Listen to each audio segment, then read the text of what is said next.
Hello. I am firmly of the opinion that the pandemic has not been a wholly bad thing.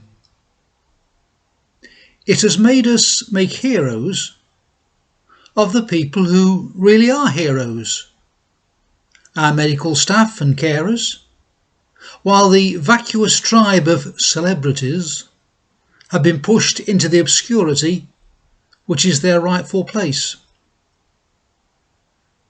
On our daily government-encouraged walk, Elizabeth and I find people's manners have definitely improved. Neighbourliness has certainly improved in our street.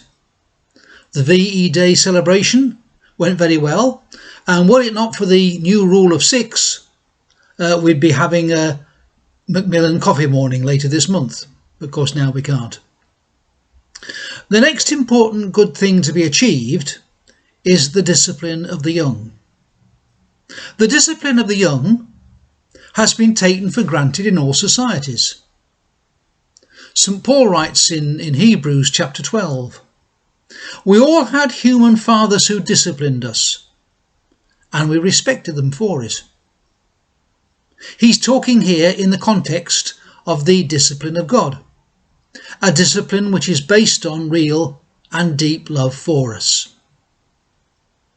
Discipline in my lifetime has been portrayed as a negative, life-denying thing. Used for wrong motives, the establishment of power by the strong over the weak, for example, it can doubtless be a bad thing. But it is illogical to therefore conclude all discipline is bad.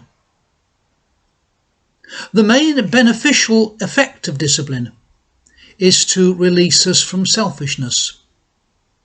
When you're young, you're going through the throes of adjusting to adult life and working out who you are, which can render you very self-obsessed. This is particularly true of today's youngsters, who aren't allowed to leave school until they're 16 and often don't leave until they're quite a bit older.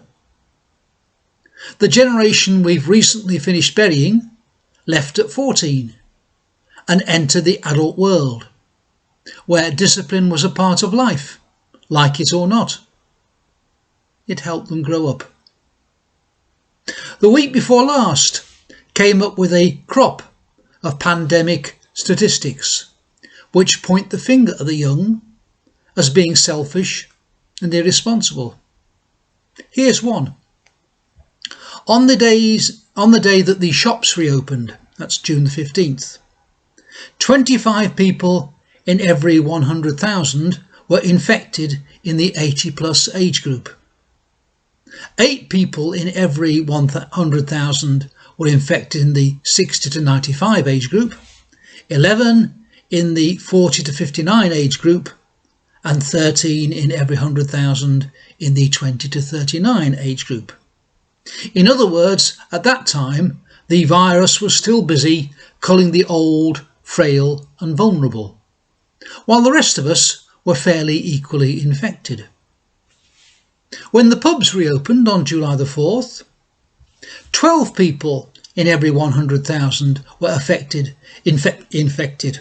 in the 80+ age group, i.e. the figure had halved, while they'd also decreased in the other age groups, 6 in the 60 to 69s, 8 in the 40 to 59s, 9 in the 20 to 39s.